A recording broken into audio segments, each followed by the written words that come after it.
To top news. TDP అధినేత చంద్రబాబు, జనసేనాని పవన్ కళ్యాణ్ విజయనగరంలో కూటమి తరపున ఉమ్మడి ప్రచార సభకు హాజరయ్యారు. ఈ సందర్భంగా చంద్రబాబు ప్రసంగిస్తూ జగన్ ను ఓడించడానికి రాష్ట్ర ప్రజలు సిద్దంగా ఉన్నారని తెలిపారు. కూటమి సభలకు జనం పోటెత్తుతుండడమే అందుకు నిదర్శనమని అన్నారు. మందు, బిర్యానీ, డబ్బు ఇస్తున్నా జగన్ మీటింగులు జనం లేక వెలవెలబోతున్నాయని, కానీ కూటమి సభకు ప్రజలు స్వచ్ఛందంగా తరలివస్తున్నారని, ఎక్కడ సభ పెట్టినా మన మీటింగులు కలకల అంటూ హర్షం వెలుగుచ్చారు. కూటమి సభలకు వస్తున్న స్పందన చూసి వైసీపీ నేతలు ఆందోళన చెందుతున్నారని వెల్లడించారు. ఎన్ని ప్రలోభాలు పెట్టినా వైసీపీ నేతలకు డిపాజిట్లు కూడా రావని స్పష్టం చేశారు. ఎన్నికలు వస్తే చాలు జగన్ శవాలతో, శవ రాజకీయాలతో వస్తున్నారని చంద్రబాబు ఎద్దేవా చేశారు. జగన్ ఒక్క ఛాన్స్ అంటూ వచ్చాడని, ఆ ఛాన్స్ అయిపోయిందని స్పష్టం చేశారు. ప్రజల్లో తిరుగుబాటు వచ్చిన సంగతి స్పష్టంగా కనిపిస్తోందని, ఈసారి ఎన్నికల్లో వైసీపీకి డిపాజిట్లు గల్లంతేనని పేర్కొన్నారు. రాష్ట్రంలో కూటమి అధికారంలోకి రాకుండా ఎవరు అడ్డుకోలేరని చంద్రబాబు ఉద్ఘాటించారు. ఎవరికైనా సందేహం ఉందా తమ్ముళ్ళు? విజయం కూటమిది, అవునా కాదా అని అడుగుతున్నా. గట్టిగా చప్పట్లు కొట్టి జగన్మోహన్ రెడ్డి ఎక్కడున్నాడో నాకు తెలియదు. అతని గుండెల్లో రైళ్లు పరిగెత్తించే విధంగా గట్టిగా చప్పట్లు కొట్టి చెప్పండి. జగన్, నువ్వన్నావు ఒక సైకోగా సిద్ధం అన్నావు. మేము సిద్ధం అని చెప్పి మళ్ళా ముందుకొచ్చావు.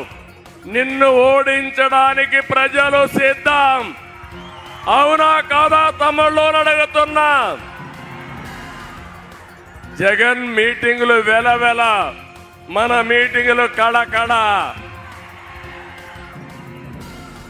నేను పవన్ కళ్యాణ్, కేంద్రంలో నరేంద్ర మోడీ, మాది సూపర్ హిట్. ఈ కాంబినేషన్ ఎక్కడా లేదని మరొకసారి మీ అందరికీ విజ్ఞప్తి చేస్తున్నా.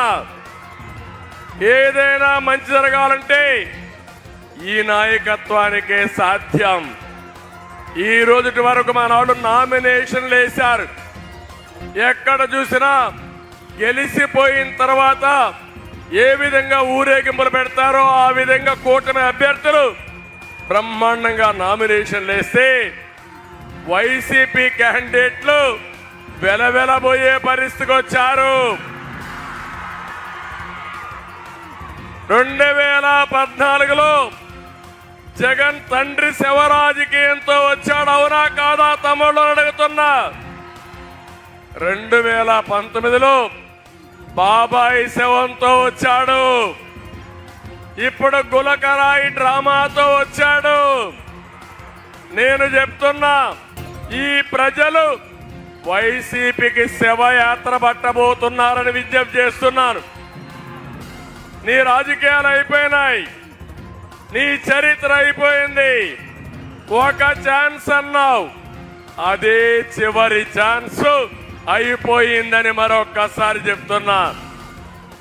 ఇక్కడ చూస్తే ఈ ఉమ్మడి మీటింగ్ చూసినప్పుడు విజయనగరం కోట సాక్షిగా చెప్తున్నాను,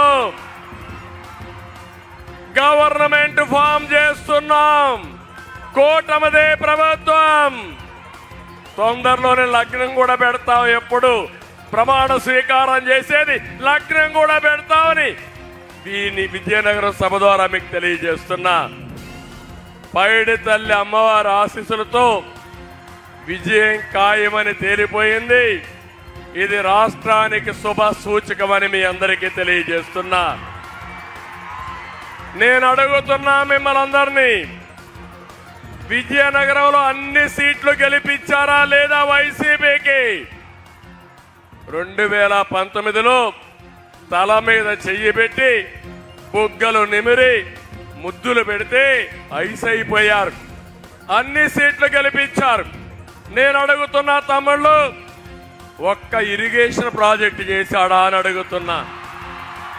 ఒక్కరికి ఉద్యోగం ఇచ్చాడా అని అడుగుతున్నా. ఒక ఇండస్ట్రీ వచ్చిందా అని అడుగుతున్నా. ఇది న్యాయమా అని అడుగుతున్నా.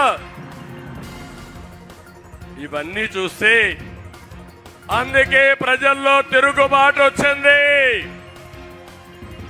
రాబోయే రోజుల్లో వైఎస్ఆర్ కాంగ్రెస్ పార్టీకి డిపాజిట్లు గల్లంతు. చేస్తారా తమ్ముళ్ళు ఆడబిడ్డలను మిమ్మల్ని అడుగుతున్నా? చేయాల్సిన అవసరం ఉందా లేదా అని మిమ్మల్ని అడుగుతున్నా.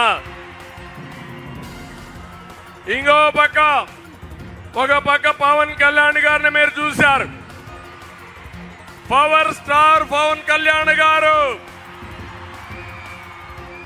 నిస్వార్థంతో మీకోసం వచ్చిన వ్యక్తి పవన్ కళ్యాణ్ గారు. అవునా కాదా అని నేను అడుగుతున్నా.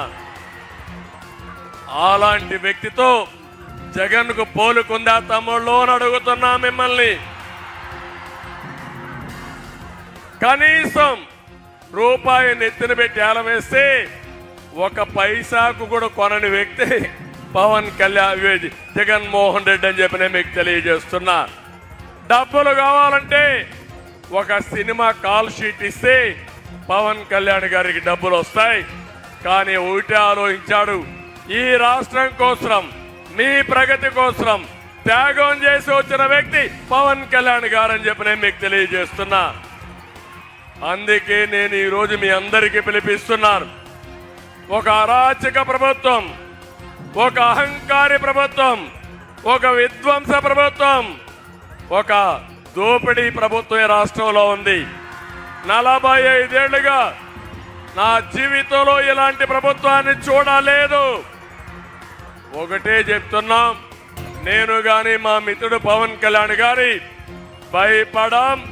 వైఎస్ఆర్ కాంగ్రెస్ పార్టీని భూస్థాపితం చేసే వరకు పోరాడతామని మీ అందరికీ హామీ ఇస్తున్నా. తమ్ముళ్ళు ఒకటి అడుగుతున్నా మిమ్మల్ని. ఇక్కడనే అశోక్ గజపతి రాజు గారు ఉన్నారు. ఒక నీతి నిజాయితీకి మారు పేరు అవునా కాదా తమ్ముళ్ళు అని అడుగుతున్నా. బీబీజీ రాజు ఆ రోజు ట్రస్ట్ పెట్టి ఆస్తులన్నీ కూడా దేవాలయాలకి ట్రస్ట్లకి ఇస్తే కనీసం మర్యాద లేకుండా అశోక్ గారిని ఏ విధంగా వేధించారా చూసారా లేదా అని మిమ్మల్ని అడుగుతున్నా. సైకో జగన్, నేను అనుకుంటే నువ్వు బయట వచ్చేవాడివి అని అడుగుతున్నా. నేను ఈరోజు చూశారు సింహాసనం ట్రస్ట్ బోర్డు వాళ్ళ తండ్రి ఒక డీడ్ రాసి కుటుంబీకులు సేవ చేస్తారంటే ఏ ప్రభుత్వం ఎప్పుడూ నష్టం చేయలేదు. ట్రస్ట్ బోర్డు తీసేసే పరిస్థితికి వచ్చారు.